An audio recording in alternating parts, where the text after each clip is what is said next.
Buenas tardes y bienvenidos a una nueva actividad de la Cátedra de Patrimonio.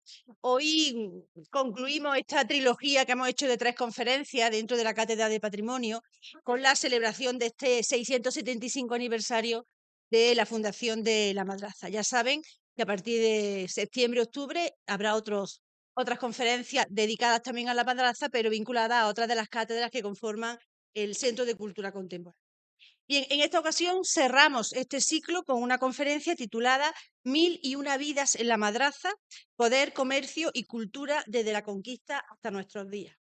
Y creo que contamos esta tarde con la persona idónea para cerrar este ciclo y para hablarnos de esta conferencia, y ahora lo van a entender.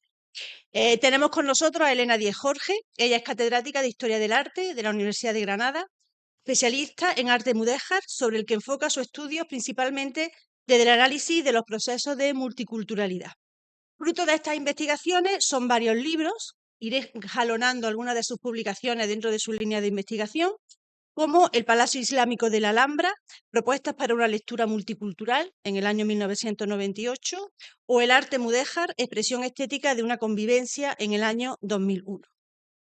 Junto con esta línea vinculada a lo mudéjar, también ha estudiado los temas de Al-Ándalus y su relación con los reinos cristianos, y ha publicado varias publicaciones.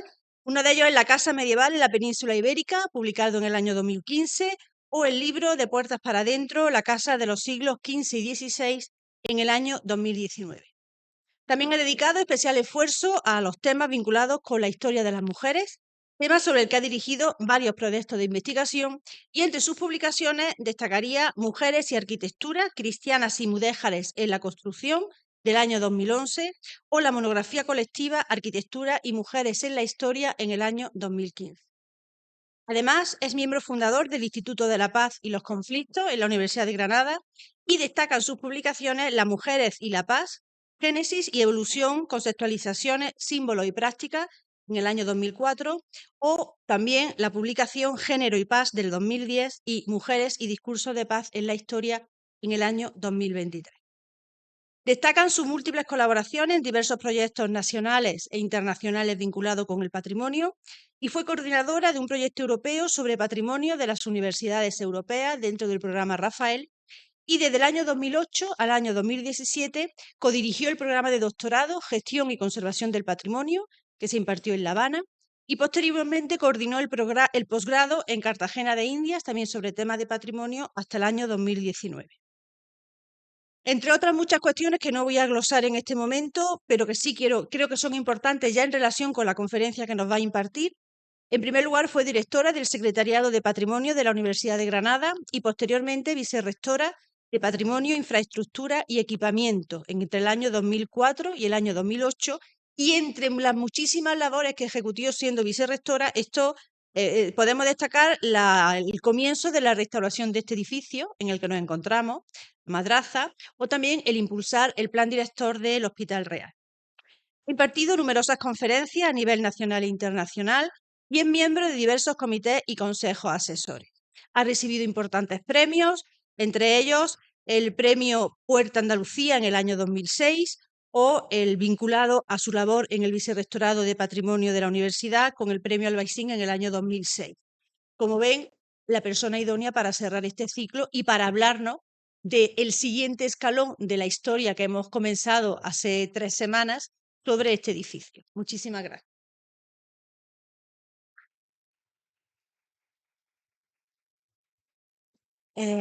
Muchas gracias por la presentación a María Luisa, y sobre todo muchas gracias a la Universidad de Granada, especialmente al Vicerrectorado de Extensión Universitaria y Relaciones Institucionales, por la invitación cursada.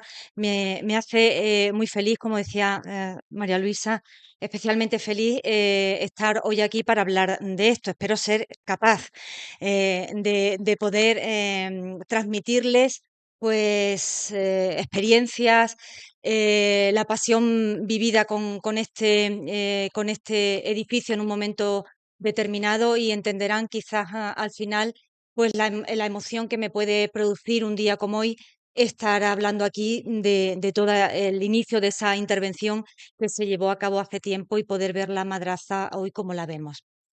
Em, Dicho esto, bueno, tengo que estar quieta. Yo sé, algunas de las personas que me conocen ya saben que me gusta moverme, pero voy a estar quietecita para que se está grabando, así que estaré aquí quieta con la presentación.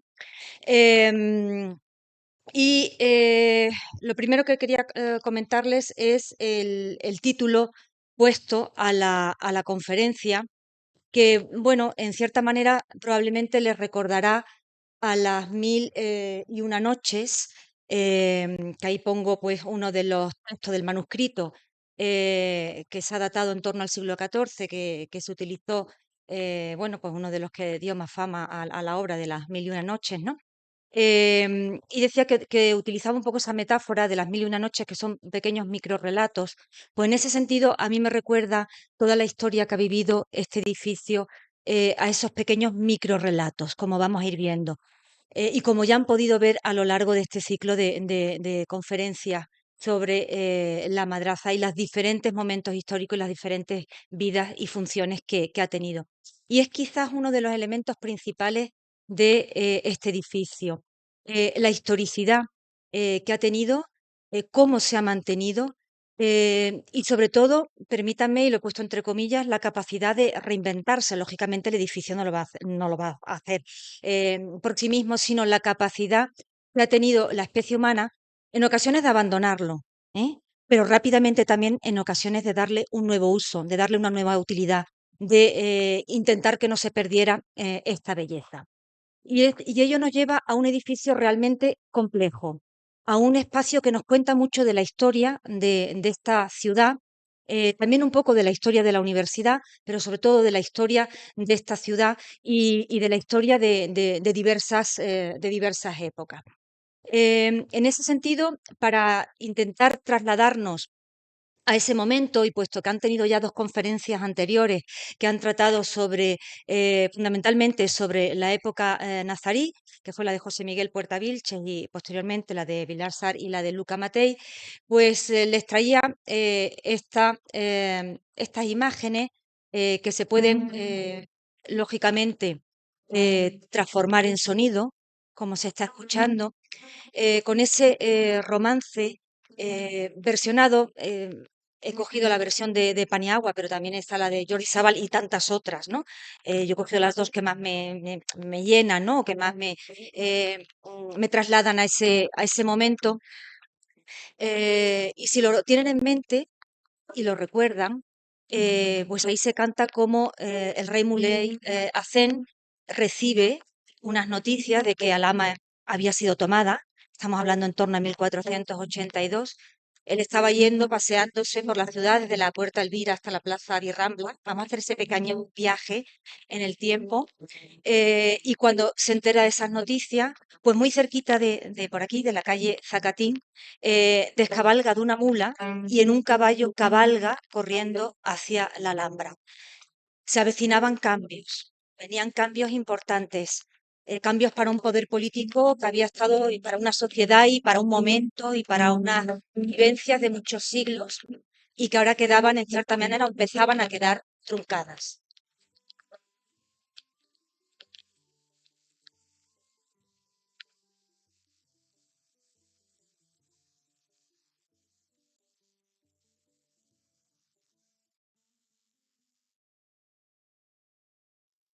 Y ese es el momento en el que nos debemos trasladar, en una Granada tras la conquista.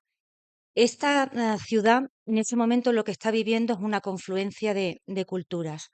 Cuando se produce la conquista en 1492, hay toda una sociedad andalusí con unas normas, con una forma de vivir, con unos deseos, con unas necesidades.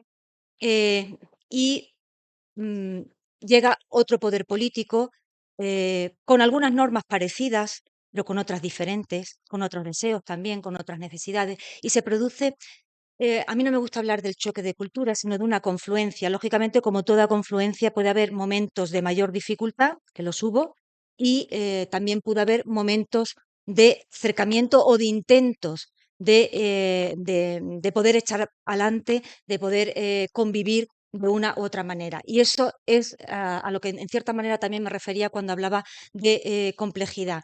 Entiendo que muchas veces nos es más fácil, por la tradición historiográfica que tenemos, nos es más fácil pensar en vencedores y vencidos en un momento duro de guerra. Ha ocurrido una guerra, una conquista militar, eso es innegable, pero también debemos pensar que la gente quería vivir aquí. Los nuevos que venían a repoblar y los que estaban aquí porque era su tierra, lógicamente. Entonces querían vivir y se intentaron buscar mecanismos para de una u otra manera intentar convivir. A veces se lograron y otras veces fueron fallidos, ¿no? Como vamos a ir viendo. En ese sentido, algunos conceptos pueden resultarnos interesantes, que son conceptos contemporáneos, ¿eh? Ojo con esto, son conceptos contemporáneos, pero que nos pueden permitir ponernos unas gafas y ver las sociedades del pasado de otra manera, o al menos hacernos preguntas. Estoy hablando, por ejemplo, de conceptos como la multiculturalidad. Evidentemente, este concepto no aparece en la documentación de la época, ¿eh? No aparece el concepto multicultural, ni se habla de esa consistencia ni convivencia, ¿eh? Pero son conceptos que, como decía Pedro Martínez Montávez, aplicados en el pasado, nos pueden abrir la mente y decir qué ocurría aquí, cómo era esa confluencia de culturas, cómo se entendía, cómo se resolvió, cómo se regulaba, cómo terminó siendo. Y en ese sentido, pues sí que nos abren muchas preguntas y muchos interrogantes. Igualmente cuando las trasladamos a la cultura material, como puede ser este edificio. Y es verdad que cuando analizas esa confluencia de culturas que se vivió, en este caso, en ese momento, a partir de 1492, rápidamente vienen, porque fue lo que se vivió en muchas esferas, procesos de aculturación, procesos de violencia, pero también hubo intentos de ver cómo podían convivir unas sociedades, esos mudéjares, con los nuevos cristianos, cómo podían convivir, cómo era menos o podía ser más llevadera esa convivencia y aparecen situaciones y procesos de interculturalidad y transculturalidad, que es fundamental recuperar. Y digo que es fundamental recuperar porque podemos seguir pensando la historia continuamente y que los edificios representan un símbolo de un trofeo de una cultura sobre otra, podemos seguir pensándolo porque en cierta manera hay una parte que es así, pero también podemos ver esos intentos que a veces funcionaron y otros que fueron fallidos. Y a veces esos intentos o esas prácticas que funcionaron en alguna esfera, en alguna situación, como iremos viendo a lo largo de la conferencia de hoy, pues nos pueden servir incluso para hoy en día, para entender que podemos respetar las culturas y que podemos vivir o convivir unos con otros. En ese sentido, de lo que estoy hablando es del periodo de la etapa mudéjar, que en el caso de la ciudad de Granada nos estamos refiriendo, es un periodo muy cortito, estamos hablando de 8 o 9 años, de 1492 a 1501, 1502, momento 1492 de la conquista de Granada por parte de los reinos cristianos, y 1501, 1502 es el momento de la conversión forzosa. Los mudéjares pasan a ser moriscos o cristianos nuevos en ese momento con la conversión. Es importante tener en cuenta este periodo porque estilísticamente uno de los calificativos con el que más se emplea para la madraza y explícitamente en esta sala que estamos, en la sala Caballeros 24, es la terminología de mudéjar, ¿no? Este concepto, este término, que está muy claro socialmente porque se utiliza en la época, los mudayán, los que son musulmanes bajo un nuevo poder cristiano, pero mantienen su fe y su religión, y son los mudéjares, ¿vale? Sin embargo, estilísticamente no es igual. Eso es lo que genera a veces confusión. Y además es un término controvertido. Vamos a dejarlo ahí. Ha habido debates y seguirá habiendo debates sobre el tema. Quizás el debate más importante que ha habido sobre utilizar el término del estilo mudéjar, si es correcto o no, ha sido de los mayores detractores, ¿no? Que ha habido, o de las mayores teorías, ¿no? En contra del mudéjar ha sido que es un término que no se utilizaba en la época para denominar una forma de hacer, ¿no? Efectivamente, se utilizaba mudayán para hablar de un colectivo, de un grupo social, pero es que tampoco se hablaba de renacimiento, ni tampoco se hablaba de gótico. nos cargamos la historia del arte si ustedes quieren, no hay problema, llegamos a un consenso. Todos esos términos no se utilizaban. Los que se utilizaban y los que aparecen en la documentación son los que he puesto aquí en esta imagen. A la manera morisca, a la manera francesa, que se entiende lo que podría ser el gótico, y a la manera romana, que se entiende lo que podría ser Renacimiento, por equiparar.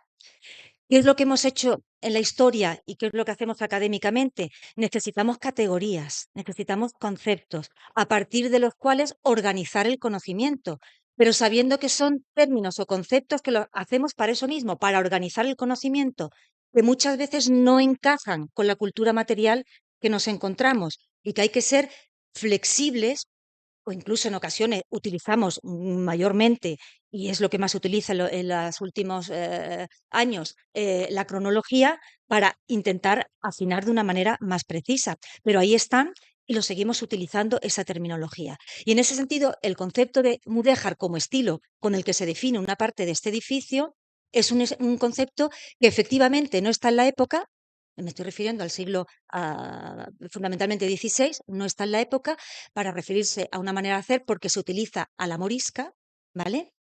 Pero, sin embargo, es un concepto que sí utilizamos académicamente, porque surge a partir, bueno, de finales del siglo XIX con Amador de los Ríos. No voy a contar toda una historia que quizás conozcan o que es medianamente sabida, pero que sí es importante tenerlo claro. En ese sentido, el arte mudéjar, además, es bastante complejo. Hay un concepto histórico, o un hecho histórico, perdón, que es evidente con todo lo que es estilísticamente el mudéjar, que es la conquista del Al-Ándalus por parte de los reinos cristianos. Para entender el mudéjar hay que entender ese proceso histórico. Somos historiadores del arte, primero historiadores. Tenemos un proceso histórico que avala algo que está ocurriendo, una manera de hacer o una manera de construir o de fabricar. Y en ese sentido está esa conquista de Al-Ándalus por parte de los reinos cristianos. ¿Qué es lo que pasa? Que, como saben ustedes, empezamos desde Toledo en 1085, con la conquista de Toledo, y ahí surge un mudéjar toledano, que no tiene nada que ver, imagínense ustedes, del siglo XI, con el que surge aquí en Granada, que es bastante tardío, 1492 en adelante, es muy tardío, con lo cual nos encontramos una diversidad tremenda, estilísticamente tremenda, socialmente muy diversa, sociedades muy diversas. Entonces nos encontramos con que el mudéjar no es un periodo muy concreto estilísticamente, sino que encima es muy largo con todo ese proceso de conquista del Al-Ándalus y además muy variado geográficamente, con diversas maneras, desde las medidas del ladrillo hasta técnicas de tapiales diversos, hasta formas de entender el legado islámico que se hereda de manera diversa, es decir, que nos encontramos con una diversidad bastante grande. Hay que distinguir, eso sí, que esté muy claro, hay que distinguir entre lo que es el grupo social, los mudéjares, y el estilo mudéjar o el arte mudéjar. No todo lo que denominamos mudéjar, vamos a pensar que esto puede ser mudéjar, luego hablaremos si puede ser o no, no tiene por qué ser hecho por mudéjares. Académicamente puede ser, admitimos que puede ser, y de hecho se ven formas y maneras de hacer que denominamos mudéjar o que eran a la morisca, que no estaban hechos por moriscos ni por mudéjares, sino que estaban hechos por carpinteros castellanos o estaban hechos por otros artesanos. Entonces, eso es importante tenerlo en cuenta. La cuestión es cuando empiezas a ver y estudiamos muy bien la teoría, pero cuando vas a lo que es la cultura material y empiezas a ver obras, ¿no? Y ves pues estas eh, techumbres de aquí o este panel de alicatado, las tres de arriba están en la Alhambra, pues claro, ¿cómo lo calificamos a esto, ¿no? A la hora de catalogar las obras, ¿cómo las podemos etiquetar para entender a qué adscripción cultural a qué adscripción cultural formaban parte, ¿no? Y ahí es donde empiezan muchas veces los problemas a la hora de intentar definir esos estilos, pues tiene estas características, tiene estas otras, ¿no? Y en este caso nos encontramos, pues, esas preguntas que muchas veces hacen incluso los estudiantes, ¿no? Pero bueno, entonces, ¿qué es estas techumbres o este panel de alicatado, islámico o cristiano? Y tienes que ir entrando obra por obra y ir diciendo, bueno, pues aquí nos encontramos piezas que son de época nazarí, junto con piezas que son ya del siglo XVI. Nos encontramos una reutilización con una nueva forma de entender, con piezas de otro momento. Nos encontramos obras que están continuando con la tradición técnica que a lo mejor podía haber anteriormente, pero introduciendo elementos también nuevos, como esta techumbre en el cuarto dorado, con que tiene los símbolos de los reyes católicos, del yugo, la flecha, etcétera.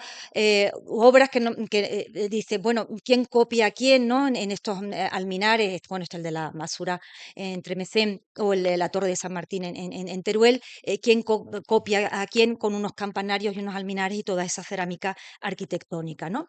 Y ahí surgen esos problemas de clasificación que muchas veces nos ha llevado, lo digo, desde el 71 que llevan haciendo los simposios de mudejarismo en Teruel, nos lleva, pues ya llega un momento en que ya, a mí personalmente me cansa, lo digo, ¿eh? Tantos años discutiendo y debatiendo qué entendemos, no entendemos, si lo aceptamos, no lo aceptamos, ¿no? Y detrás de todo ello te das cuenta que también hay muchas más cosas, ¿no? Y hay muchos prejuicios historiográficos, como por ejemplo, no voy a decirles todos estos, ¿no? Pero no entender que Al-Ándalus, se habla de la historia de España y no entender que Al-Ándalus forma parte de la historia de este territorio, llámenlo como quieran, reinos, y no entenderlo, sino que es un paréntesis, madre mía, qué paréntesis, ¿no? Y como si hubiera sido en un compartimento estanco que no hubiera habido relaciones, ni mezcla, ni nada, ¿no? Y surgen pues conceptos de reconquista que lo podemos utilizar entre comillas, o bueno, aclarar por qué lo utilizo, ¿no? Bueno, cada uno que, porque hay teorías que lo defienden. Y nos encontramos debates historiográficos que continúan, ¿no? Como el de Américo Castro y Claudio Sánchez Albornoz sobre si existió coexistencia o lo que hubo fue convivencia, ¿no? Queriéndonos presentar a veces los discursos contemporáneos como si la coexistencia es que no se entendían, o sea, se aguantaban, y la convivencia como que fuera idílica. Pues ni una cosa ni otra. Es decir, se tenían que entender, eran sociedades que por vecindad, si quieren ustedes, de unos reinos con otros, se tenían que entender, ahí están las zonas fronterizas, ¿no? Y lógicamente, claro que hubo enfrentamientos, conquistas militares, claro que hubo denuncias, claro que hubo rumorología, claro que hubo malas relaciones entre vecinos, pero claro que hubo también buenas relaciones entre vecinos, claro que hubo matrimonios mixtos, claro que hubo otras situaciones y otras relaciones que es necesario también sacar a la luz. No para decir que era todo una idílica convivencia, sino para decir que hubo vetas, si quieren ustedes, de esos intentos de convivir.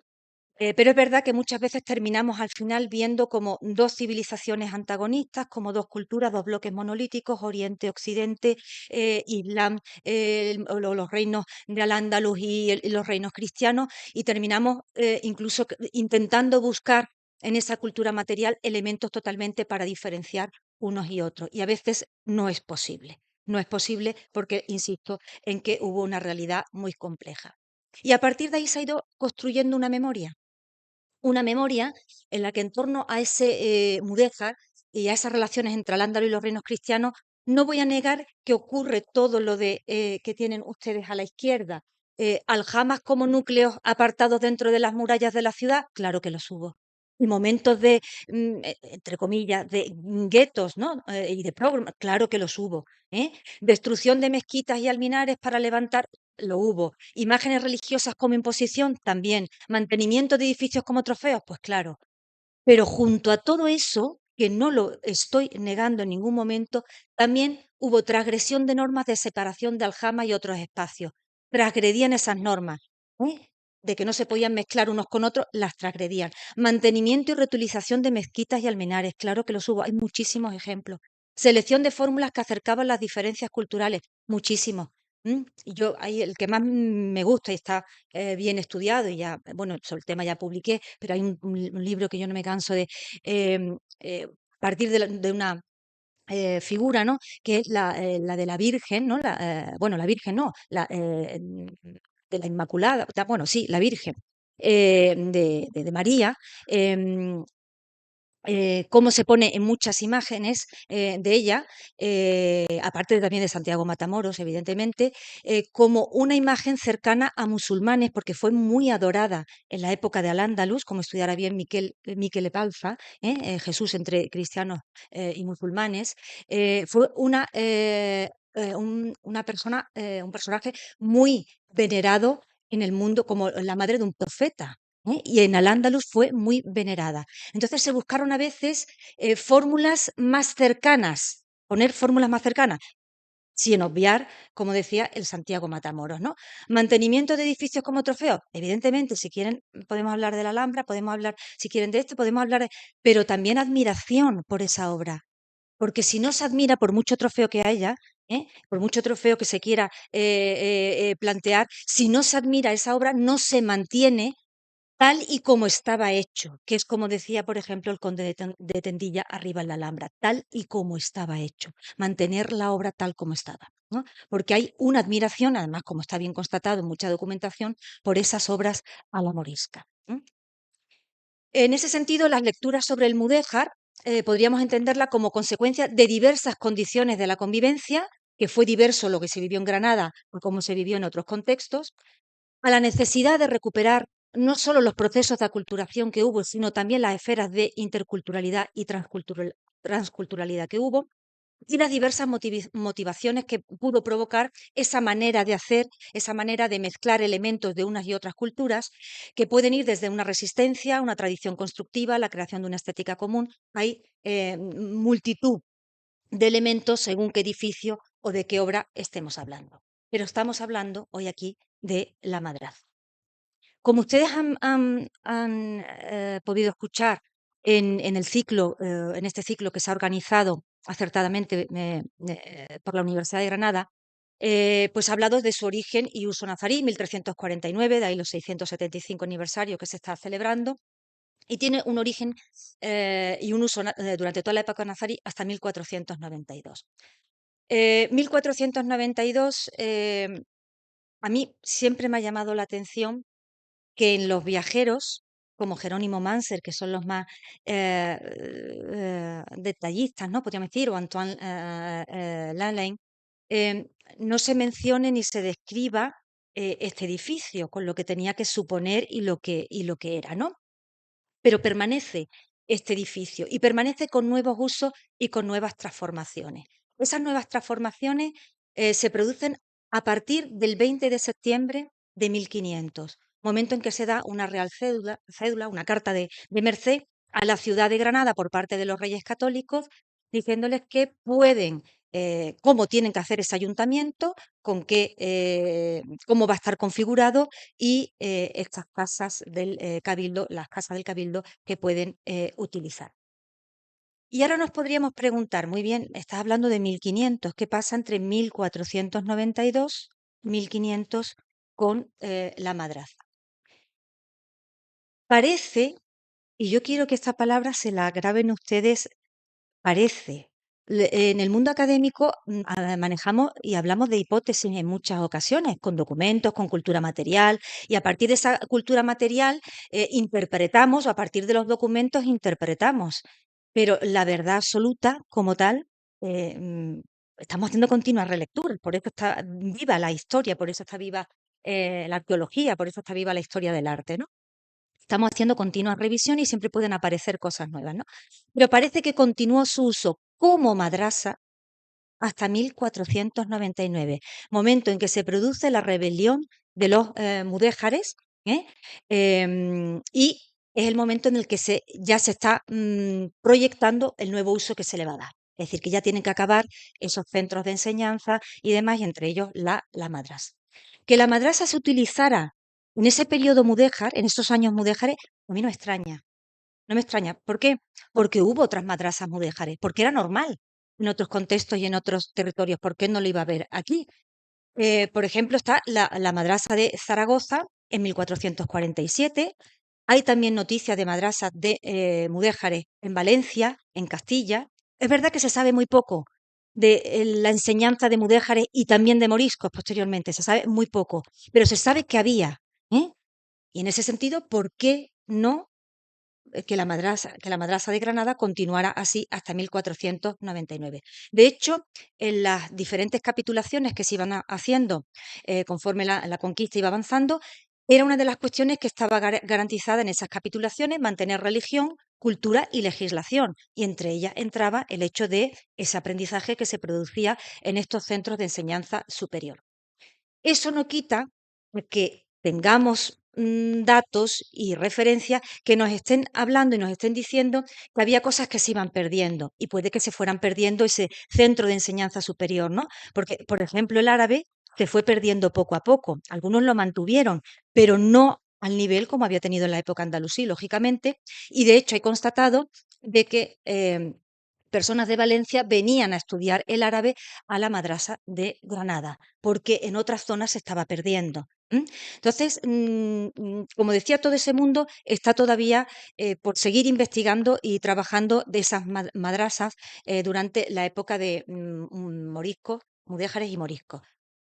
Y hago un pequeño inciso que viene muy a colación y es que en 1609, cuando empieza la expulsión, saben ustedes, 1609, 1610, 1614 en Hornachos, que siempre se olvidan, o sea, hasta 1614 casos. Bueno, pues todos esos moriscos, que muchos de ellos van a Túnez, algunos de ellos van a Túnez, y allí se funda una madrasa que fue estudiada allá, ahí tienen el texto, el artículo por Abdel Hakim el Gabsi, fundan en Túnez una madrasa al Andalusilla.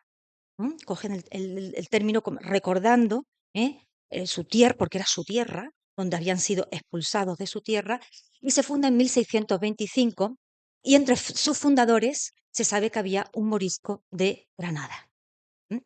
Con lo cual, ¿por qué no pensar que durante todo ese periodo, de alguna u otra manera, unos pocos años la madrasa oficial se mantuvo, pero luego se siguió estudiando o hubo de alguna manera, alguna, entre comillas, vamos a llamarlo madrasa, o espacio donde estudiar o donde estudiaban esos mudéjares y posteriormente moriscos en Granada, ¿no? Bueno, ahí está la localización de la madrasa en ese estudio, en ese trabajo, la localización en Túnez de esa madraza y la planta de los restos que quedan de esa madrasa Andalusilla. Y no podía dejar de mencionar, porque bueno, ha salido en algunas de las conferencias anteriores, el tema de la quema de los libros de Cisneros, que normalmente se señala toda la biblioteca que tenía la madrasa que fue quemada por Cisneros. En este sentido, quiero no voy a negar tampoco que hubiera, pero tampoco voy a decir que hubo quema exacta y dónde fue y en qué año, ¿vale?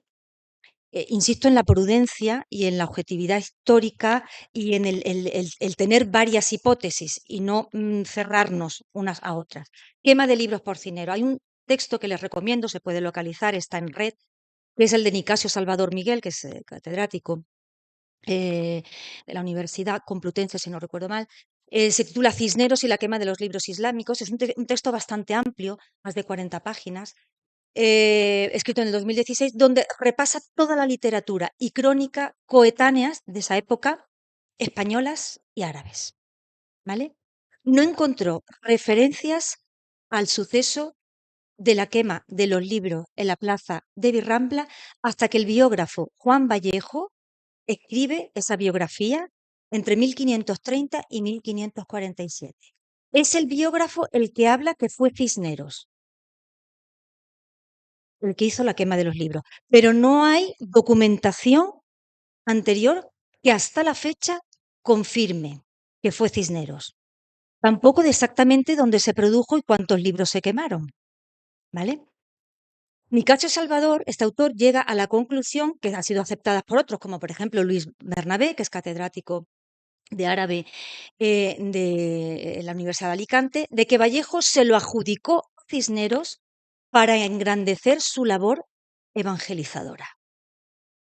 La rumorología ha funcionado siempre mucho y ha funcionado también en otras épocas. Entonces, ese aspecto es importante tenerlo en cuenta. Ninguna fuente árabe da cuenta de esa quema hasta mucho después, cuando ya ha pasado a la historiografía española. Una vez que está, que Vallejo lo mete, al 1047, en la biografía de Cisneros, ya se extiende y se da por cierto, ¿vale? Y de ahí ya pasa a todo el resto de fuentes árabes, fuentes escritas en castellano, y entra dentro de ese mundo de es un mito, es una leyenda, es real. Si nos fijamos y atendemos a lo que es la quema de libros, bueno, la quema de libros ha producido ese hecho a lo largo de toda la historia hasta el mundo contemporáneo. Es uno de los hechos más claros como para demostrar que se va a acabar con el vencido y demás, ¿no? igual también que las violaciones hacia las mujeres del vencido. En este caso es un cuadro del Museo del Prado, Santo Domingo y los albigenses, de Pedro Berruguete, en el que está lo que se llama la prueba de fuego, y era quemar libros supuestamente heréticos, y el que no fuera herético, no sé si lo ven, es el que salta por encima, el que se salva. Es decir, la solución es, frente al raciocinio, bueno, esto funciona, frente al raciocinio, lo espiritual, podríamos decir, no quiero decir todo lo espiritual, es decir, decir, un milagro que se produce de que se están quemando libros, se queman todos los que son heréticos, pero el que es verdadero, ¿eh? En ese caso se salva uno de los que introdujo Santo Domingo, fue el que se salva. Es decir, este hecho de la prueba de fuego, de la quema de los libros heréticos y demás, es una cuestión que engrandecía a quien lo hubiera hecho. Para nosotros a lo mejor hoy en día es un poco impensable decir qué bárbaro, ¿no? Pero eso engrandecía. El biógrafo lo tenía muy claro con Cisneros y lo utiliza, pero siempre nos va a quedar hasta la fecha, de momento, la duda de ¿realmente lo hizo, en qué año fue y dónde fue? ¿Mm? ¿Cuántos libros quemó? Porque todo eso no casa con la actitud, con cierta actitud de Cisneros, ¿vale? Ante los libros.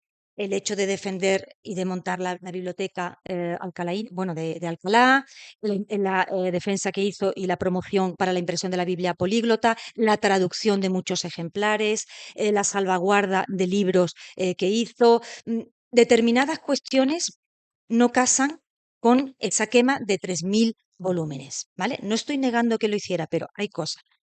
Ahora, ¿que existía esa posibilidad? Claro que existía. Ahí está la pragmática de los Reyes Católicos, 12 de octubre de 1501, que mandan hacerlo. Y eso es incuestionable. Ahí está la pragmática. Que lleven todos los libros del Alcorán, de la secta mahomética, estoy citando textualmente como pone, que no quede de ellos cosa alguna, y aquel que tuviera el libro lo encubriera, muera y pierda todos sus bienes. Es decir, hay una pragmática de los Reyes Católicos.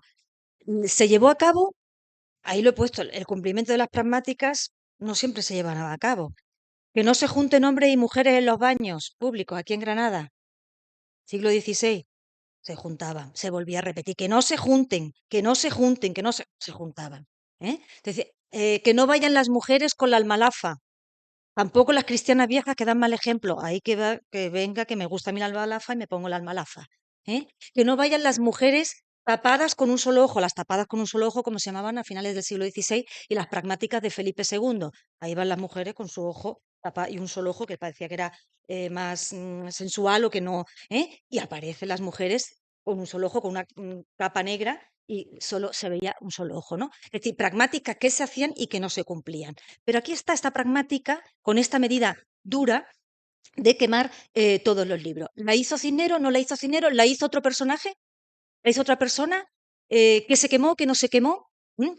Sí sabemos, como saben ustedes, pues de libros que han llegado escondidos, es decir, había un miedo de los mudéjares y de los moriscos, ¿no? Y ahí ha aparecido como uno de los más conocidos, el Corán de Cútar, ¿no? En Málaga, que apareció escondido al hacer las obras de rehabilitación en una casa y aparece un Corán escondido, emparedado de alguien con miedo y con temor que lo escondió. Pero ahí queda esa duda. Yo espero hoy no generarle muchas dudas y que al final salgan diciendo, madre mía, lo que está diciendo al final no genera más dudas que aclarar. Pero es importante generar esas diferentes posibilidades. Lo que está claro es que este edificio se convierte en ese concejo o ese ayuntamiento. Y es conveniente hablar de esos concejos y esos ayuntamientos, ¿no? Los concejos eran espacios de reunión y de discusión de problemas de la comunidad. No solo para discutir, en ese sentido de la palabra, discutir el buen sentido de la palabra, es decir, para no ponernos de acuerdo, pero también para pactar y poner normas y acordar unas normas, ¿no? Esas reuniones se producían cuando en todo tipo de sociedad, estando cristianos, judíos y musulmanes, y se pactaban normas en las que, bueno, pues si un judío hace esto, le va a pasar tanto, pero tiene que haber dos testigos que sean uno judío y otro cristiano, o dos testigos judíos. Y siempre se estaban cuidando en las normas y en los fueros a lo largo de todo ese proceso de conquista de Al-Ándalus, se estaba cuidando el que hubiera siempre no dejar desamparado a, entre comillas, minorías, ¿vale? Sino que tuvieran sus propios testigos, tenían sus propias normas y demás. Los lugares de reunión habituales de esos consejos eran los patios de las iglesias, en las catedrales, en los patios de las catedrales, en cementerios también se reunían y en las propias casas. ¿M? Hasta que a partir del siglo XV empieza a coger fuerza más que las casas comunas, bueno, sí, se llamaban también casas comunas, lo que era un edificio que representase el gobierno de la ciudad. Ahí he puesto uno del 16, que es la Casa Comunidad de Teruel, pero tenemos también el Ayuntamiento de Sevilla, bueno, tantos otros, ¿no? Edificios a lo largo del 16. Y ya son edificios que nos están hablando además de un cambio que ha habido, porque ya no son esos consejos abiertos en el que participaban diversas personas de la comunidad, sino que se van encaminando hacia una oligarquía ciudadana. Ya no son cualquiera, podríamos decir entre comillas, cualquiera los que podían participar en esos consejos o ayuntamientos de una ciudad, sino que eran determinados oligarcas de esa ciudad.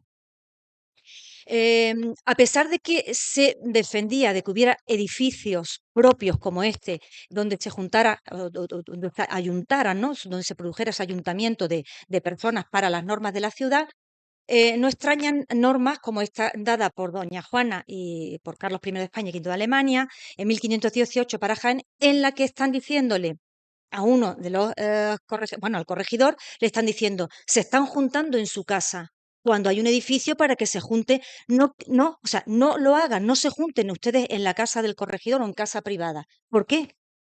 ¿Por qué puede ser? Para no darle poder a esa persona, porque si se juntan en tu casa, tú eres el que al final se simboliza, es y al final terminas como que eres el que controlas toda la ciudad y no eres tú, son una serie de personas, ¿eh? Entonces dice, no, que no se junten en casa privada de alguien, sino que se junten en un edificio para ello. Y en ese sentido, ¿qué edificio o qué espacio se hace en la ciudad de Granada? Sabemos que ese cabildo empieza a funcionar a partir de 1497 de una manera clara, porque se conservan los libros de actas del cabildo en el archivo municipal de Granada. Y se suele señalar que se compró la casa o palacio, como se denomina, en ese momento, a Abdilar, ¿eh? Que era donde se juntaban en un principio. ¿Dónde estaba esa casa de Abdilar, ese primer ayuntamiento?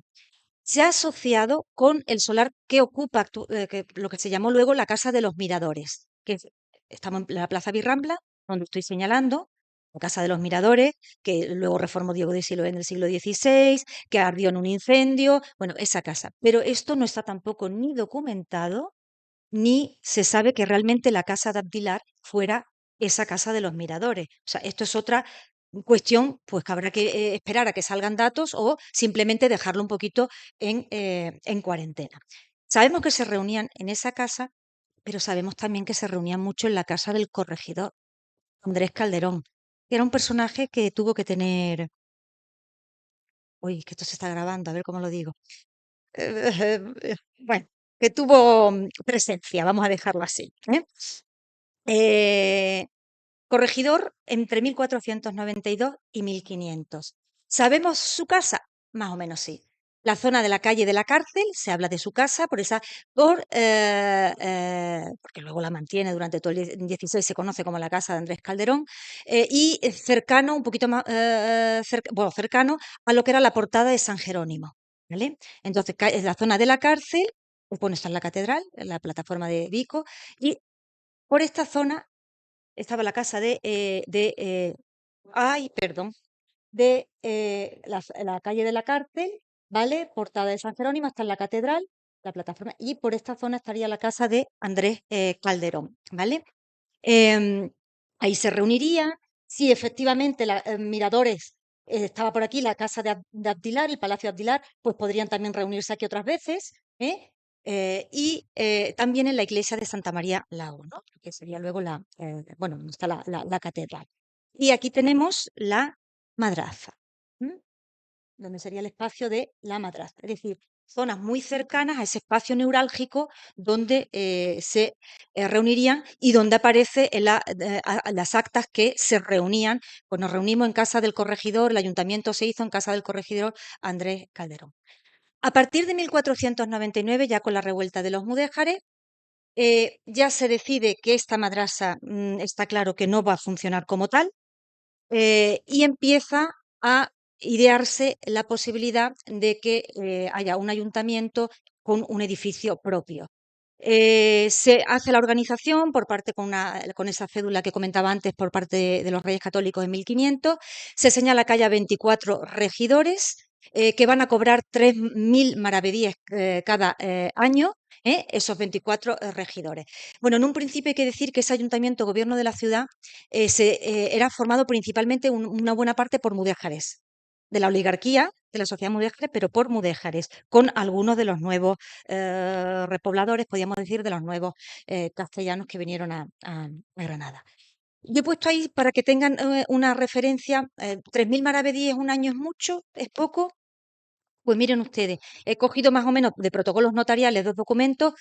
Uno, una casa almacería, el alquiler un mes podía valer 68 maravedíes, o sea que con 3.000 maravedíes tenías para vivir perfectamente, pero ojo, depende cómo quisieras vivir, porque igualmente encuentras que una cortina de seda grande valía 4.500 maravedíes. ¿Eso qué significa? Que con lo que tú ganabas en un año no tenías ni para comprar, si querías lucir, una cortina de seda. Pero claro, es que esto eran oligarcas. Esto era un dinero más que recibían de todo lo que tenían, de todas las rentas y de todo el patrimonio. Estos caballeros 24 no es novedoso aquí en Granada, no es nuevo, no es único en Granada, sino que ya parece que Sevilla fue la primera localidad donde estuvieron esos 24, a partir de un fuero del siglo XIII, y se supone que eran 24 regidores, uno por cada colación o parroquia de la ciudad. Pero no eran regidores tal cual, como había otros la veinticuatría daba más caché. Era regidor, pero con más caché. Porque la veinticuatría pasaba de unos a otros, era algo que se heredaba y además era como un regidor con un plus, podríamos decir. Entonces, poseer una veinticuatría no era solo ser regidor, sino poseer esa veinticuatría. Por eso llegó a haber en Granada, por ejemplo, 60 veinticuatrías, que esto, pero ¿qué le vamos a hacer? Es así, eran 24, pero en realidad eran 60. Llegó a haber 60, es decir, porque todos querían tener una veinticuatría, la tuvieron y muchos la mantuvieron y pasaba de unos a otros y al final había pues toda esta cantidad de señores, nunca mejor dicho, porque eran señores, gobernando la ciudad. Bueno, ahí está esa imagen de esos escaños que se supone que aparecen en la documentación, ¿vale? Del siglo XVI, hechos por un carpintero, esos escaños que estaban en la sala de donde se reunían los caballeros 24. Supongo que tendrían que hacer 60, bueno, no sé cuántas veces irían, porque no siempre asistían todos. Ahí he cogido algunos del libro de recibimiento de Caballeros 24, que también está en el archivo municipal. He cogido algunos, Íñigo López de Mendoza, creo que lo conocen ustedes, Andrés Calderón, Álvaro Bazán, Luis de Valdivia, Hernando de Zafra, Gonzalo Fernández de Córdoba, gran capitán. Es decir, esto, como ven ustedes, no era, o sea, eran señores oligarcas. Pero he señalado en amarillo que también estaba los oligarcas de la sociedad mudéjar, de los mudéjares. Fernando Enrique el Pequeñín, que era antes Mahoma el Pequeñí, Pedro de Granada, Zaibona, Francisco Jiménez Ama, bueno, ahí están señalados. Y fíjense lo que he puesto. Todo esto son algunos de los nombres. Siempre son nombres de hombres, porque son los hombres los que tienen la voz y la presencia en este edificio, ¿vale? Y se puede superar, podríamos decir, las barreras étnicas y culturales, es decir, que pueda haber mudéjares y que pueda haber cristianos, pero las de género no. Mujeres con voz aquí y que tuvieran su escaño, no. ¿Vale? Entonces nos encontramos con que la madraza ha sido tradicionalmente un espacio masculino, ¿vale? Porque estamos hablando generalmente de sociedades patriarcales. En la época islámica ya se señalaba, y lo señalaba José Miguel, y hay bastante estudios sobre ello, sobre las mujeres sabias y cómo recibían la educación en mezquitas y en casa, pero no iban a recibir educación en las madrasas, no recibían educación en las madrasas, es decir, siempre ha sido un espacio muy masculino, aunque sí hay fundadoras de madrasas, como ya señaló en un texto bonito, interesante, Manuela Marín, sobre algunas fundadoras de madrasas. Esos estudios superiores en el mundo cristiano más o menos era similar, es decir, las mujeres tenían muchas dificultades, aunque sí que hemos encontrado o se encuentran algunos referentes. El que se suele señalar habitualmente es en el caso de la Universidad de Bolonia, de Betticia Gozzadini, que fue jurista italiana que dio clases en la Universidad de Bolonia. ¿vale? Lo que tenemos claro es que su funcionamiento como madrasa no hubo mujeres estudiando, ¿eh? Y en la época cristiana, cuando pasa a ser ayuntamiento, la veinticuatría la podían a veces poseer, pero nunca la podían ejercer ni tener voz y presencia en este edificio en el que supuestamente no podrían sentarse en esos escaños ni estar. Hago un inciso para hablar de esa mujer y universidad que en algún momento salió también en la conferencia de José Miguel y recordarles que, bueno, estamos hablando siempre de sociedades patriarcales, en un texto espléndido que hay, bueno, en esta edición maravillosa que ha hecho la universidad sobre los 5 siglos de historia, coordinado por Cándida Martínez, y hay un texto de Pilar Ballarín donde se habla, bueno, cuando las mujeres empezaron a entrar en la universidad, ¿no? Las primeras estudiantes, fíjense, estamos hablando de 1882, es decir, bastante tarde, y la primera profesora con Joaquín Aguara en 1925. Creo que si hablamos de ayuntamiento, pues en cierta manera, bueno, ayuntamiento, espacios de centro de enseñanza superior u otros espacios, bueno, pues había esa diferenciación y esa no quiero emplear prohibido, ahora lo explicaré, espacios acotados a mujeres y a hombres. A veces comparte, a veces se saltan, a veces son simplemente el mismo espacio, pero lo único son circulaciones. Es decir, no es que haya un espacio solo para mujeres, sino que cuando aparece un hombre en escena que no es del espacio familiar es cuando se produce un cierto control de una circulación en un edificio, en una casa, ¿no? No quiero hablar de que haya una separación, que a veces sí la había, ¿no? Pero no siempre, ¿no? No era lo común. Y ahí señalaba espacios que podía haber prohibido o no decorosos para una mujer, como podía ser la madrasa, como podía ser la universidad. Y ahí señalo, con ese apunte, que no siempre tiene que haber una norma escrita. Y sí me gustaría que quedara claro. Es decir, en esa época, porque a veces pensamos de una manera jurídica, hoy tenemos muchas cosas reguladas y todo con la norma y la norma pone y nos vamos a la norma y demás. En esa época podía estar la norma escrita, pero también funcionaba la norma consuetudinaria, que no había costumbre. Y la norma consuetudinaria tenía mucho peso. No había costumbre de que hubiera mujeres dando clase, entonces no era lo normal, ¿cómo ibas a estar tú? Y esa norma prevalecía y estaba presente, ¿no? Em, entonces, en ese sentido, a veces no nos podemos encontrar una prohibición explícita, pero sí que había esa, no por eso he puesto lo que no era decoroso para una mujer, ¿no? Y había muchas maneras de separar esos espacios. En una procesión podían ir los hombres delante y las mujeres detrás. En una iglesia, la nave del Evangelio podía ser para los hombres y la de la epístola para las mujeres, para marcar esa separación. O en un estrado, siempre estoy hablando del siglo XVI, ¿eh? En la catedral, a veces la separación se hacía tanto por clase como por género, y hay mujeres que se llevan su propio estrado, ¿eh? En la Catedral de Jaén, en la Catedral de Granada, como con una alfombra, unos cojines, y con eso marcan una separación y una distinción. No es un estrado como este, de madera, sino que se llevan simplemente un textil con el que marcar la diferencia. Por eso a veces, cuando se están haciendo excavaciones arqueológicas, no se ven esas diferencias, porque muchas veces se utilizan lo que se ha llamado mobiliario textil, ¿vale? Por Dolores Serrano Niza, ¿no? Ese concepto, es decir, elementos que separaban una cortina, una alfombra, que estaban separando espacio. ¿Tuvieron las mujeres y voz en este cabildo? Bueno, yo creo, corríjame si, si me equivoco, creo que la primera alcaldesa es la que se ha tenido en el 2023. O sea que a lo que me refería con sociedades patriarcales largas, ¿no? De una parte, de otra, de donde quieran ustedes mirar, pues son sociedades que han dominado. Pero las mujeres sí tenían, no quiero plantear una sensación de victimismo hacia las mujeres y de que no estaban presentes y demás. Había mujeres propietarias, promotoras, tenían poder, otro tipo de poder a lo mejor del que entendemos, pero tenían poder. Había artesanas a pie de fábrica, alcanzaban su prestigio, ¿no? No entra hoy a hablar de todo eso, pero que lo tengan muy presente. y tenían tratos y reclamaciones con el ayuntamiento y con la ciudad. Su voz se hacía escuchar aquí.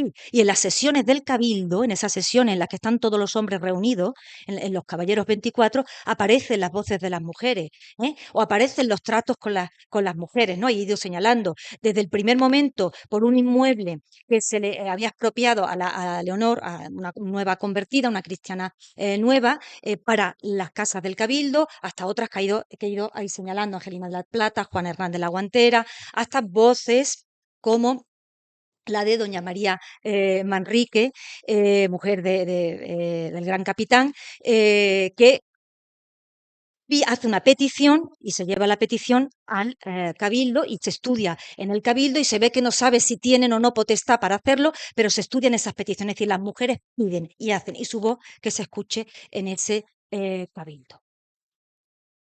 La reutilización del edificio como tal, de este edificio de la madraza, tras la conquista, no es algo nuevo, reutilización de edificios.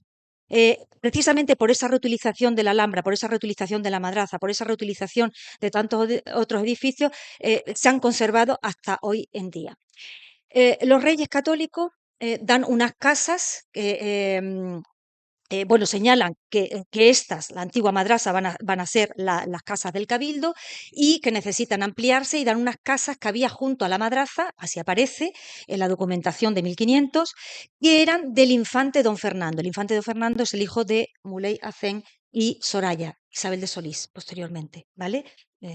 Quedaron dos, don Juan y don Fernando. Pues el infante don Fernando se le habían dado unas casas en la madraza y luego se le pide que se le quiten porque se necesitaban para ampliar el ayuntamiento y se le dan otras casas, ¿no? Pero ya tenemos que este edificio es el que se proyecta y se señala para que sea ayuntamiento. Y ya tenemos a un primer obrero, Gonzalo Delgadillo, en 1500, que él abre todas las tiendas de casa y que las repare de la matraza, como aparece señalado y como se escribe, y haga libro del gasto que fuere menester y se les reciba en cuenta, es decir, que se inicien ya las obras para habilitarlo como ayuntamiento. Y aparece el 31 de enero de 1500, la primera sesión del Cabildo en la Madraza fue en esa fecha, 31 de enero. Anteriormente era en la Casa del Corregidor, en la iglesia Santa María Lao o en otro espacio. Ahí hay una serie de datos, es decir, hay bastantes datos, no les voy a aburrir, bastantes datos documentales al respecto, pero sí que les quiero decir, como todos los datos documentales, igual que la cultura material, siempre estamos hablando de hipótesis con más o menos rigor, pero hipótesis, o con más o mayor acierto, pero hipótesis. Pero esto está claro, ¿no? Es decir, cómo estaba la situación, se señala que estaba en malas condiciones, el edificio de la madraza ya estaba en malas condiciones en 1500, se manda, bueno, pues hay unas casas que se derriban, se adjudica ya la sala de la audiencia en 1500 y además no es simplemente que se adjudica, sino que se hace, porque hay luego libramientos posteriores, es decir, que efectivamente se llevó a cabo, estamos hablando 1500, 1501, 1502, es decir, son datos que aparecen en esos libros del Cabildo, del archivo municipal. Hay un vacío ahí porque hay unos libros que desaparecen y nos tenemos ya que ir hasta 1512 para seguir encontrando más datos. Pero fíjense cómo son los datos. Obra de la Casa del Cabildo, obra de la Casa del Cabildo. O sea, esto puede ser muchas partes y muchas. ¿Eh? Em, Incluso esta, que es verdad que todos damos, yo la primera, y a ver si estamos dando todos por sentados cosas que luego pero aparece en 1513 la pintura de la sala del Cabildo que se hace a Francisco Hernández y todos decimos la pintura de la armadura, pero es que en realidad no aparece en ningún documento, y eso hay que decirlo también, armadura. Es decir, y sabemos que pinturas, porque han aparecido bastantes pinturas murales, se llevan haciendo catas desde hace mucho tiempo. Desde el 98 se empezaron a hacer catas aquí y hay muchas pinturas murales, ¿no? Es decir, a ver si estaba pintando otra cosa. Pero bueno, siempre lo damos por sentado que es Francisco Hernández el que hizo la pintura eh, de la armadura de la Sala Caballeros 24. Bueno, cuadra baja del Cabildo, se sabe que se estaba también hacia 1500. 17, la capilla que se está haciendo en la parte baja del Cabildo. Es decir, nos encontramos con obras que lo que han hecho diversos historiadores y lo que hemos ido haciendo entre unos y otros es intentar ir encajando el puzzle. A veces acertamos, a veces no, o a veces estamos dando por supuesto cosas que mañana, ojalá, salen investigaciones y datos nuevos que nos llevan a cambiar estas apreciaciones. Pero sabemos, por ejemplo, que la audiencia civil, que es la sala baja, eso sí, esta parte de aquí, ay, perdón, esta parte de aquí es por donde han entrado ustedes, este es el patio, sí, la sala que más o menos podemos tener abajo, ¿eh? Justo debajo, más o menos debajo de nosotros. Esa sala se asocia con la audiencia civil y efectivamente encaja con la documentación de que fuera la audiencia civil que se encargó a partir de 1502 por 70.000 maravedíes. Eh, pero pasamos a la sala como más emblemática, que es esta sala, la sala Caballeros 24, con esa hermosa techumbre.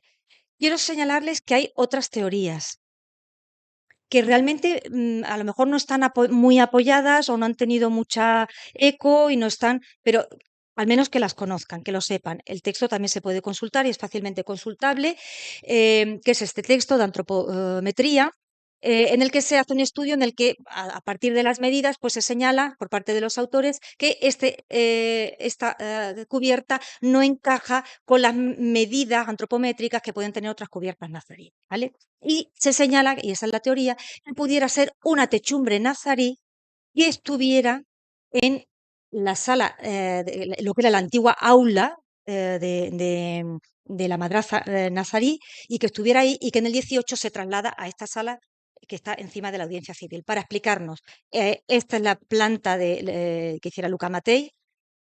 Hoy otra vez, qué barbaridad. Esta es la planta de Luca Matei, aquí está bueno, el zaguán, el patio, el oratorio, está la sala de audiencia civil, la sala Caballeros 24 estaría aquí encima con la armadura, pero esta es la hipótesis de que estaba en esta otra parte la armadura y que se trasladó en el siglo XVIII. Yo luego sí me posicionaré y les comentaré lo que opino sobre esta posibilidad de que se trasladara en el siglo XVIII. Pero es bueno saber que hay otras teorías y otras hipótesis, y eso nos hace crecer en el conocimiento. Esta techumbre que denominamos mudéjar, ¿vale? Y en cuanto pensamos en mudéjar, pensamos en origen islámico, también es necesario, y lo tenía que traer aquí, que en este sentido también tenemos un debate académico importante, planteado por Enrique Nuere, que es un arquitecto de los máximos especialistas sobre el tema de la carpintería de lo blanco, la carpintería de armar o de lazo, todas esas denominaciones tiene. Y hay dos corrientes, una que es una carpintería de origen andalusí y otra que es de origen centroeuropeo, que es la que plantea Enrique Nuere. Tiene blog, tiene conferencias, tiene artículos, publicaciones, bueno, es fácil encontrar todos sus referentes, planteando cómo él defiende que no ha encontrado este tipo de armaduras con esos faldones y ese tipo de cubiertas y demás. Es un arquitecto magnífico a la hora de intervenir que conoce muy bien y las realiza muy bien, que no ha encontrado este tipo de armaduras que se hacen en Al-Ándalus en el mundo del Islam, ¿vale? Sino que ha encontrado más referencia en mundos castellanos, por ejemplo, en todo lo que es la zona de Castilla, y que puede tener un origen centroeuropeo por parte de visigodos, de normandos y demás. Bueno, ahí lo dejo señalado, con lo cual este tipo de armaduras, origen andalusí, origen centroeuropeo, prodigaron este tipo de armaduras, eso es indudable. Esta es una de las más conocidas, la de Madrigal de las Altas Torres, donde fue bueno, bautizada Isabel la Católica del Reino de Castilla, pero bueno, en todo el Reino de Castilla hay muchísimas armaduras que hoy denominamos mudéjares, y bueno, que hay una tradición carpintera importante castellana, es indudable. Otra cuestión es al meterle toda esa lacería y toda esa trama interesante, bueno, que él también tiene sus hipótesis de cómo los castellanos a lo mejor pudieron tomar todo a través de las cuadras de cartabón, todo este tipo de decoración que tienen estas armaduras. Vamos a inspeccionar un poquito, no hace falta hacer una visita porque estamos in situ, y esto a mí me genera una paradoja, poner diapositivas cuando estamos justo debajo de la armadura. Esto no es un artesonado. Vamos a quitarnos ese término, al menos técnico, hablando académicamente. Tampoco es que sea la Tercera Guerra Mundial si alguien dice artesonado, que no nos pongamos más puristas pero no es un artesonado, porque los artesones o casetones, esa forma invertida, es otro tipo de armadura. Esta armadura no tiene esos casetones ni esos artesones que estamos viendo aquí de forma de artesa invertida, ¿no? No lo tiene esta armadura. Esta es una armadura, como ustedes están viendo, ochavada, es decir, que tiene 8 paños, ¿eh? Prefiero aquí 1, 2, 3, 4, 5, 6, 7 y 8. Por eso es una armadura chavada con las limas moamares. Son esas limas que separan los paños, que son dobles, ¿vale? Son pares apeinazados, esos pares, con los faldones que caen, esos pares que caen son apeinazados, es decir, no son de taugel, no están claveteados, sino ensamblados. No están con clavitos, sino el ensamblaje, y fundamentalmente con lazo de 8 de las 8 puntas, ¿vale? Por ir analizando esta armadura. Canes polilobulados, como los que están viendo, esquinas con trompas planas, maravillosas, el almizate central, que es toda esta parte central que tiene la armadura, ¿eh? Es también apeinazado y con una piña, no es de mocarábe, es la piña de hojas de acanto, y luego la policromía con todas las formas vegetales y florales, que no voy a entrar en ella, y los elementos de candelieri.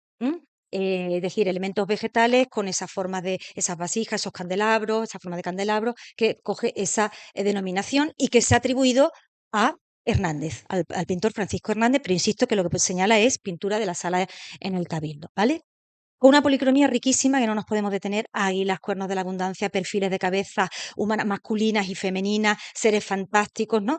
Aparece pues toda esa policromía riquísima y esa inscripción gótica aludiendo pues a la conquista bueno, a cómo fue conquistada la ciudad, cómo la ganaron los reyes católicos con esa letra gótica. Esto nos recuerda un poco a inscripciones que también se hacían. Bueno, las inscripciones forman parte de los edificios tanto andalusíes como mudéjares como cristianos, pero muy diferentes, lógicamente, no es lo mismo la palabra cómo se utiliza en la Alhambra, cómo se utiliza en el propio oratorio. Aquí estaban conviviendo dos inscripciones, ¿no? Las inscripciones que están en el oratorio, las inscripciones islámicas, las inscripciones en árabe y la inscripción gótica que corre por aquí y que encontramos en otros espacios, esas inscripciones góticas como la techumbre justo después de la fachada de Comares, donde también se hace alusión a cuando ganaron los reyes católicos la ciudad de Granada. Pero insisto, conviviendo con esas otras inscripciones del oratorio que fueron, fueron vistas y fueron transcritas por Alonso del Castillo. El manuscrito, ahí tiene la referencia, sigue siendo la misma referencia que siempre se señala, la del 7453, se lo pueden descargar, ese manuscrito, en la Biblioteca Nacional de Alonso del Castillo, donde tradujo la epigrafía, se le mandó traducir las inscripciones entre otras, la del oratorio de la Madraza, aunque se sabe que ya había habido intérpretes anteriores que la habían transcrito, las del oratorio de la Madraza, y ese documento, que a lo mejor algún día aparece, lo tuvo en sus manos Velázquez de Echevarría y luego Almagro Cárdenas. O sea, ese documento existió de unos intérpretes que mal, bien o peor transcribieron, pero luego se le encargó a Alonso del Castillo que hicieran esas transcripciones. Es decir, el mundo de la palabra ha estado de manera muy diferente, pero ha estado presente en esas inscripciones en la Madraza. Fíjense, el encargo de traducir inscripciones, y ahí lo he puesto, ¿no es una señal de respeto de saber qué dice? Nos está diciendo que ya el árabe está bastante perdido, o determinado árabe, ¿eh? Y que se quiere saber lo que dice, ¿no? Y muestra una señal de respeto. Si hubiera ese odio, decir, y esto es herético y demás, también lo quemo, igual que los libros, ¿no? Y quemo. Bueno, ahí lo señalo. Hay muchos más datos en los que no voy a entrar, pero este sí me llamó la atención y quería traerlos. En el libro de actas del Archivo Municipal, los libros de acta, aparece, por ejemplo, este de 1521, se le pagan por el empedrado, en el siglo XVI, para la plaza del Cabildo y el patio de la Lonja, ¿eh? y para toda la plaza, bueno, delante de la madraza. Evidentemente no es el empedrado que estamos viendo hoy en día, pero es una continuidad del empedrado, porque muchos de esos empedrados que aparecen cuando se hacen excavaciones arqueológicas en el 16 y están desapareciendo. Y también es necesario investigarlos y analizarlos, porque ya había el empedrado granadino, ya estaba, no sé si el granadino como lo conocemos hoy, pero había un tipo de empedrado, ¿eh? En el siglo XVI y aquí delante pues había. Aparecen otras cuestiones que se mencionan, como por ejemplo que había casas junto al cabildo. ¿eh? Aquí tenemos casas junto a la madraza, al cabildo. Aquí también hay casas, yo supongo que serían estas casas las que se dan también a escribanos en la zona de la calle de los oficios. Muchas veces pensamos en la calle de los oficios como de zapateros y hay muchos escribanos, ¿no? Muchos escribanos en esta zona que pudiera hacer alusión a esos oficios de la escribanía, ¿no? Y algunas de esas casas en alto que lindaban con las casas del cabildo se están eh, eh, dando y alquilando en esta zona, es decir, una zona con vida. Pero ahí no queda la historia, y voy a ir un poco más deprisa, la historia de este edificio. Hay apuntes del siglo XVII que nos hablan de las malas condiciones que tenía la sala baja, que ahí sí se identifica con el oratorio, porque se habla que la armadura chavada está mal, en malas condiciones, y se habla de las jambas. También yo quiero entender, pero insisto que esto es que quiero entender, que se trata de las jambas de estas, ¿no? Donde están los azulejos. Que esos azulejos son muy buenos de arista del 19. Son del 19, pero muy buenos, ¿eh? Hay formas y formas de hacer en el 19. Pero como saben algunos de vosotros, llevo años trabajando con la cerámica arquitectónica y buscando, buscando, buscando, pues siempre aparecen cosas, ¿no? Y em, aparece o están esos azulejos de la madraza en los fondos del Museo de la Alhambra. Tiene el patronato de la Alhambra en Generalife, a quien agradezco la foto y el que me hayan permitido verlos, estudiarlos y analizarlos. Eh, esto es más o menos el cuadro hecho, bueno, esto ya no se hace hoy en día, estos cuadritos así, esto evidentemente forma parte de una época. ¿eh? Ven ustedes ahí las medidas, cada azulejo es 18 por 18, que es lo que me interesa.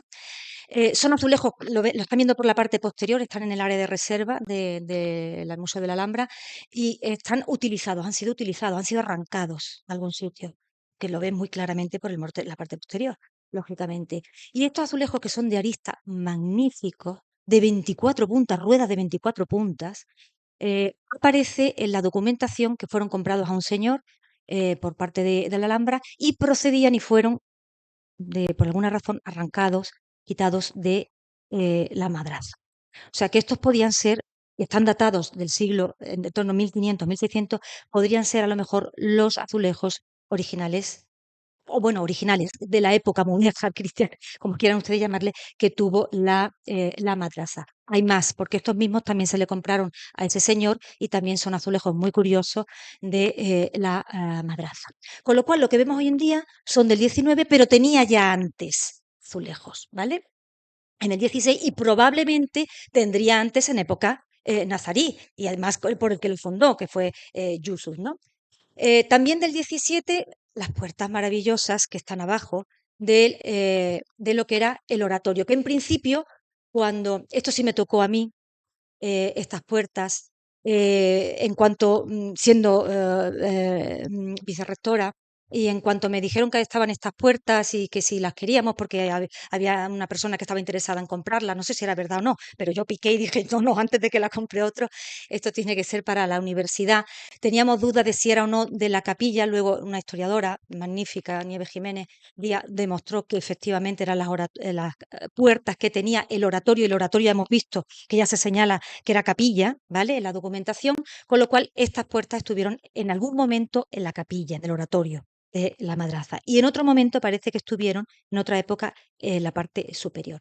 Bueno, son unas puertas magníficas eh, del tracista Francisco Díaz de Rivero, con Alonso de Mena y Ragis, ¿no? La pintura y la escultura de Alonso de Mena de medio y bajo relieve, con San Cecilio, San Gregorio, San Pedro y San Pablo, que son espléndidas. Estas puertas estaban en manos privadas ya desde la época de Echevarría, pasó la tenía una propietaria, Carmen Carnicero, y la universidad las compra a través del bueno, de Ruiz Linares, ¿vale? Cuando se nos informa a la universidad de que estaban estas puertas y que eran de la madraza y las pudimos constatar y comprobar, pues hablamos con la Consejería de Cultura en ese momento, con la Junta de Andalucía, concretamente con el director general de Bienes Culturales, con Jesús Romero, que lo conoce bien, eh, y inmediatamente ellos ponían la mitad y nosotros la mitad. He cogido la noticia para apariencia lo que costaron, ¿eh? No lo veo bien, 96.162 euros, ¿vale? Lo que se pagó entre universidad y la Junta de Andalucía para poder tener esas puertas, pero tenían que estar aquí, porque si no, había posibilidades de que salieran y tenían que estar aquí. Em, el objetivo en su momento era devolverlas a su sitio original, ¿no? Ahí tenemos un debate de si tienen que volver las cosas a su sitio original. Claro, pero es que nos encontramos con un oratorio, con unas puertas magníficas. Agradezco a todo el equipo de patrimonio que está aquí, que me haya pasado algunas fotos, que ahora iremos viendo. Bueno, en este caso, la que está a la derecha de Mariano Martín, que murió hace unos años y me la pasó él. Em, bueno, esas puertas neomudéjares que tiene, en torno a 1893-94, pueden ser esas puertas neomudéjares. Claro, ¿cómo vas a quitar? No vas a quitar, o sea, desvestir un santo para vestir otro. Es decir, era un poco. Y creo que ahí están con esas puertas que tiene y así se ha mantenido. Además, tiene una imagen y un reconocimiento todo ese oratorio con esas puertas. Y entonces creo que se optó por una solución que era bastante buena, que es estuvieron expuestas en principio en el Hospital Real, pero no era su sitio. Era cuanto más cerca de su sitio original, mejor. Y creo que la solución ha sido muy acertada, ponerla cerca del oratorio, de la capilla, que se puedan ver por detrás, que se pueda, bueno, ahora mismo se ve la parte sobre todo del relieve, y que puedan ser contempladas y entenderse. Por eso yo pongo ahí debajo, no quiero abrir un debate, pero ¿por qué no? Inscripción de la madraza tendría que, quiero al Museo Arqueológico ahora quitarle piezas y está, pero hay muchas otras piezas, es verdad, y hay personas que dicen, porque hay piezas que no pueden estar en ese sitio y a lo mejor se entienden mejor, ¿no? Que estar en un museo, si las vamos a cuidar muy bien, en la universidad las vamos a cuidar muy bien, y pueden estar muy bien y entender mejor todo este espacio, ¿no? Bueno, ahí dejo ese debate. La remodelación más importante fue la del siglo XVIII, 1720-1730, que se renueva toda la fábrica, y es ahí cuando efectivamente es el momento en que se empieza, las personas que van interviniendo aquí en este espacio, que sigue siendo ayuntamiento, van interviniendo para olvidarse de lo islámico. Durante el tiempo anterior se mantienen muchas cosas, se sigue aceptando, está como que forma parte del entorno.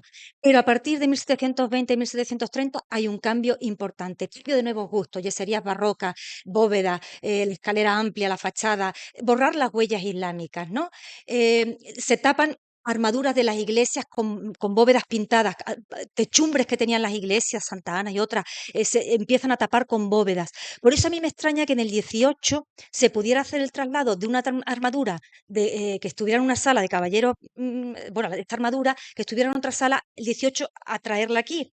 Hubiera sido más sencillo a lo mejor, o no entraba dentro del gusto de la época, que estaba intentando ocultar, porque hasta se enyesó todo lo que era el oratorio. Se encala todo el oratorio, una nueva portada, es cuando desaparece la fachada, la antigua fachada de la madrasa, es decir, es el momento de cambio más radical y de alejamiento de lo islámico, ¿eh? Entonces, aparece pues toda la imagen que hoy entendemos, se pierde el jardín posterior y demás, ¿no? Aparece, bueno, pues esa puerta de nogal de bronce, las yeserías hoy limpias que vemos maravillosas de esa época, yeserías magníficas del barroco, bueno, cómo estaban y cómo se les fue quitando todas las capas de yeso y recuperar toda esa policromía. Queda grabado ese testimonio donde han entrado ustedes por el zaguán, por la portada, ¿no? Antes de entrar al zaguán, eh, em,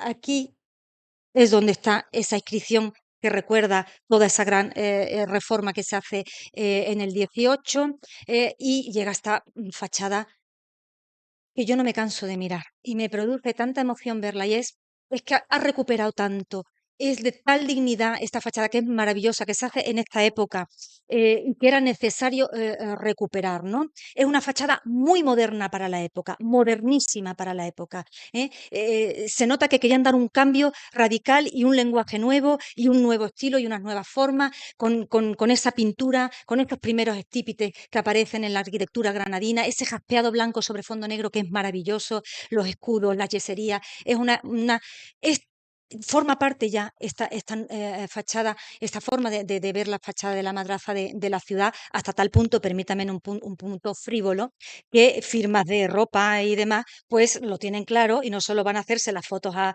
la Alhambra, sino como esta firma de ropa, delante de la fachada de la madraza de la colección, no sé qué temporada, del 2022. ¿Eh?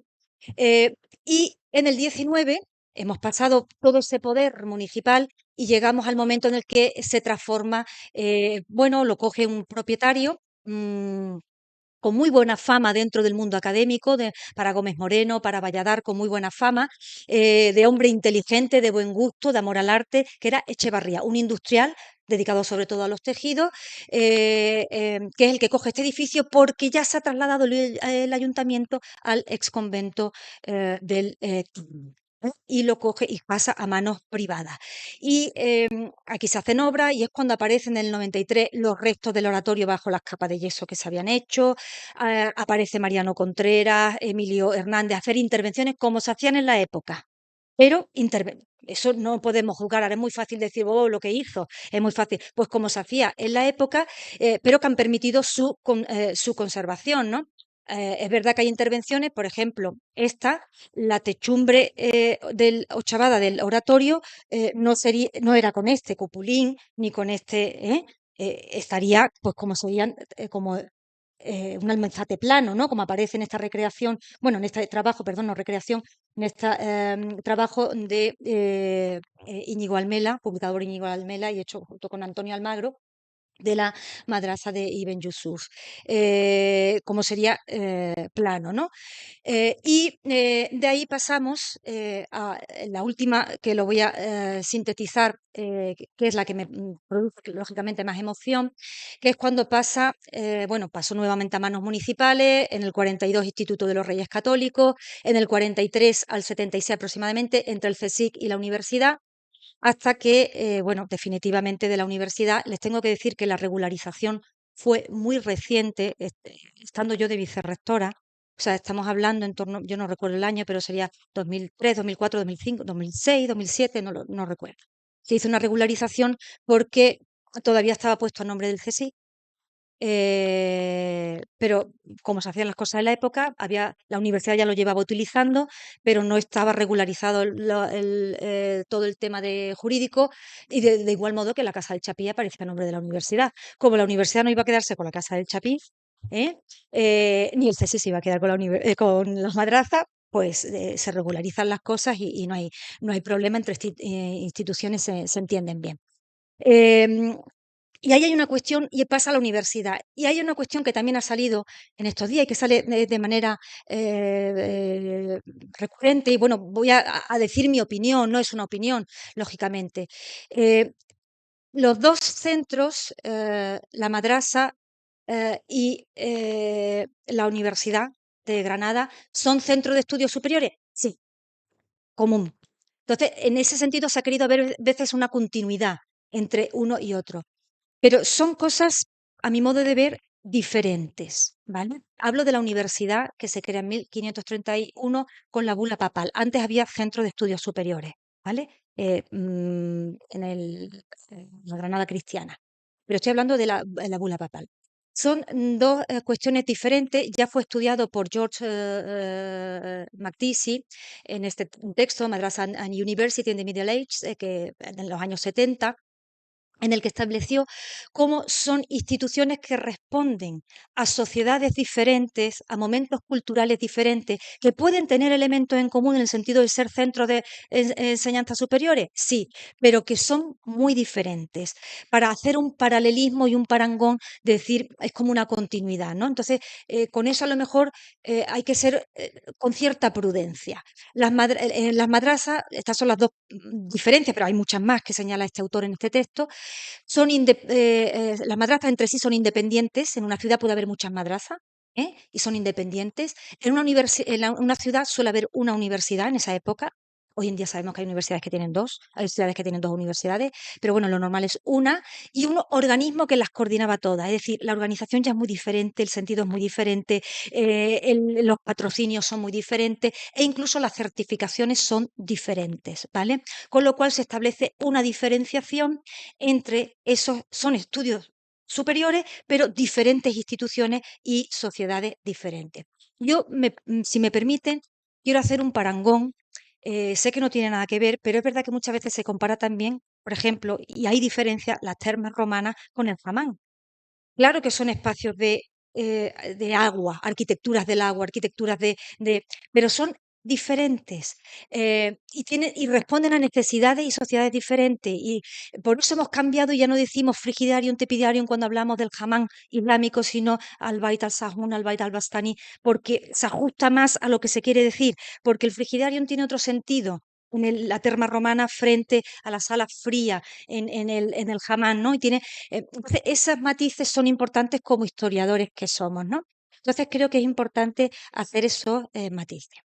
La cuestión es que este edificio pasa a manos de la gestión universitaria, del patrimonio, que hay una tarea, ahí la tenéis, inmensa, maravillosa, con aciertos y con desaciertos, pero muchos aciertos.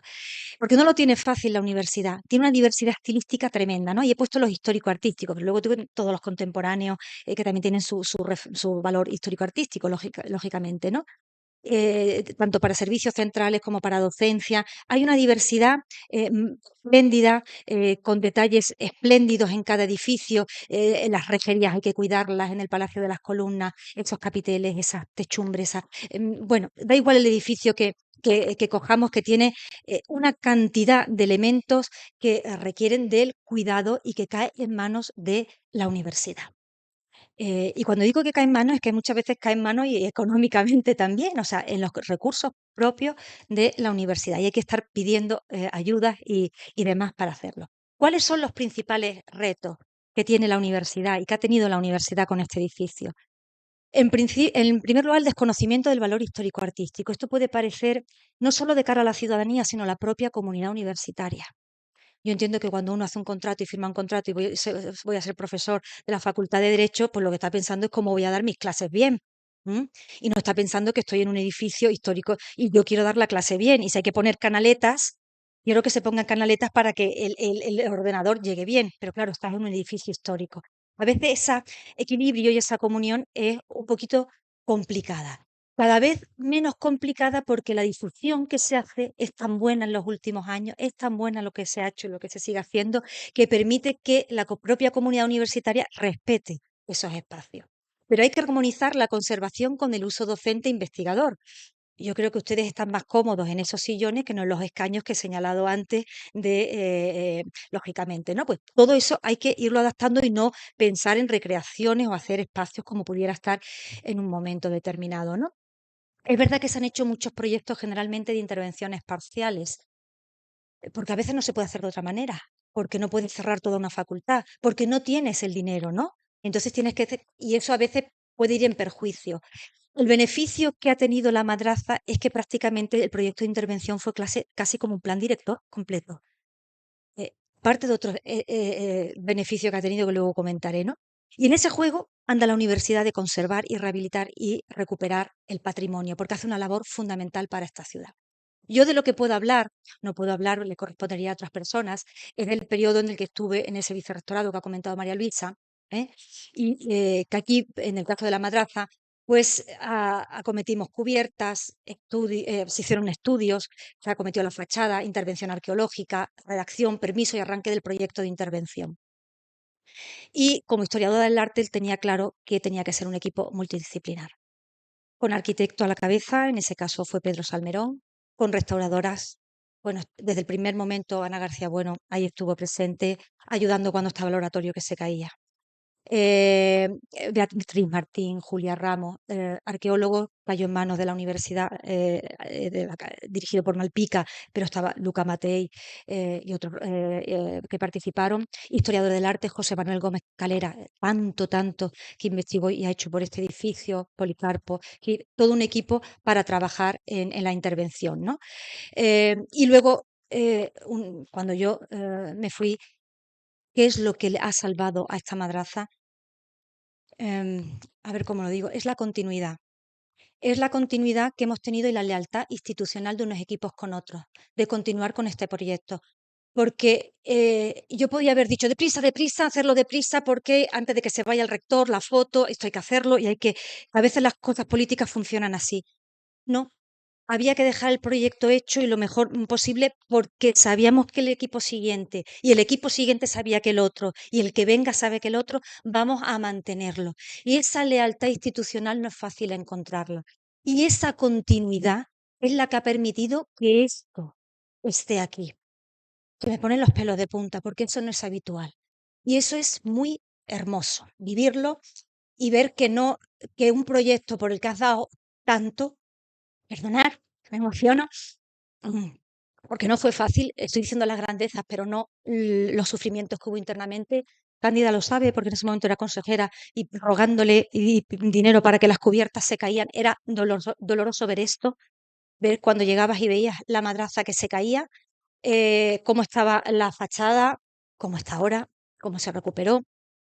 Con nuestros miedos, ahí está Julia, está Beatriz Martín, con nuestros miedos cuando quitamos la cortina, ¿qué van a decir? Se están acostumbrados a ver la ciudadanía esto, y van a decir por qué hemos quitado lo otro, todo con estudios de por qué quitamos una y mantenemos la otra. Mantuvimos la mejor, la más antigua, la del 18, la que era más buena, lo otro era un fantaseo, una parte era fantaseo del 19 de mala calidad y lo peor, no sé si lo ven ustedes aquí, la que tenía era de Antonio López García Roscas, 1952, pintura plástica, haciendo un daño tremendo a todas. Eso había que quitarlo y había que sacar lo que había debajo. Siempre con nuestros temores y nuestras cosas de cómo va, qué va a pensar la ciudadanía. Y iba saliendo, y era maravilloso verlo, iba saliendo, iba desnudándose y saliendo lo que era este edificio, y en la balaustra iba saliendo el pan de oro que tuvo, y toda esa pintura. Dejamos nuestros testigos, lógicamente,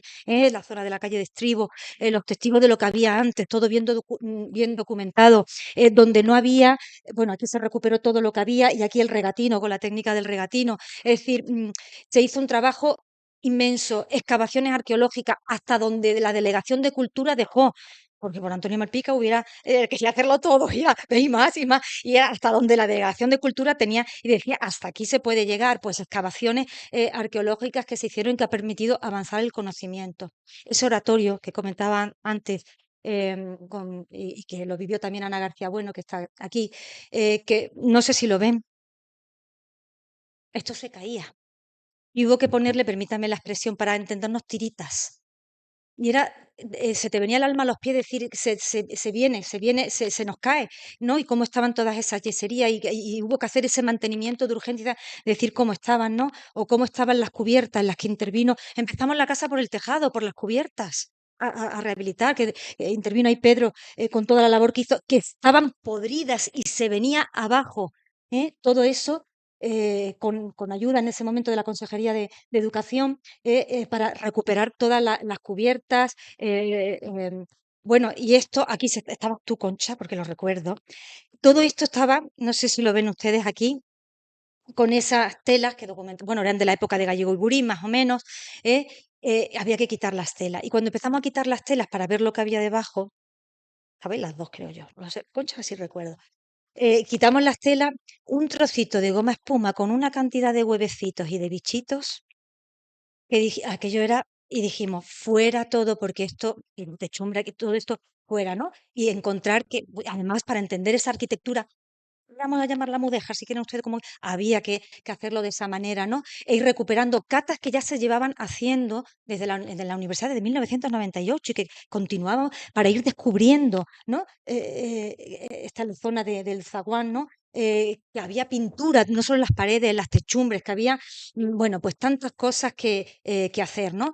Y ahí continuó esa madraza de manos de Pedro Salmerón. Lo que necesitaba era un poco de mimo, un poco de cabeza también, pero un poco de mimo era. Y encontró el mimo en quien lo utilizábamos, la propia universidad, porque hizo una labor magnífica en ese sentido, Pedro, una labor de mimo de todo lo que era la madraza para contemplarla hoy. Sí. Y así nos ha llegado, y con esto termino, y esas mil y una vidas que ha tenido la madraza porque ha sobrevivido, ha sido una superviviente este edificio, porque hemos sabido, la sociedad, aunque ha habido momentos en que se caía, reinventar y decir, no se derriba la madraza, a pesar de que no nos interesaba su centro de estudios islámicos, podían decir los cristianos en aquella época, la reutilizamos como edificio maravilloso que es, la cuidamos, la reinventamos y la utilizamos como ayuntamiento. Y luego vino un industrial y dijo, como mi casa, y lo mantengo y lo recupero, y luego vino el CSIC y lo mantengo, y luego vino la universidad, y se ha estado reinventando con todos esos usos, con mucho mimo y con mucho cuidado, con esa continuidad, sin pausa, pero sin prisa. Y todo nos permite hoy, en un momento tan delicado como estamos viviendo en nuestra sociedad, conservar estos edificios que podemos disfrutar, que somos unos privilegiados de disfrutarlos en paz, ¿eh? No una paz idílica con nuestros más y nuestros menos, pero en paz y respetando y entendiendo las diversas culturas. Muchísimas gracias.